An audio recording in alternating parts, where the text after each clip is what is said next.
হাত তুলিস না, আমি তুলে নিয়েছি।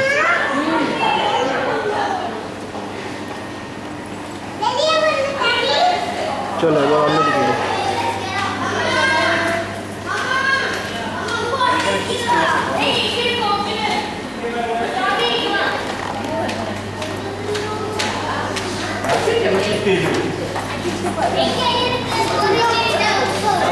Thank you.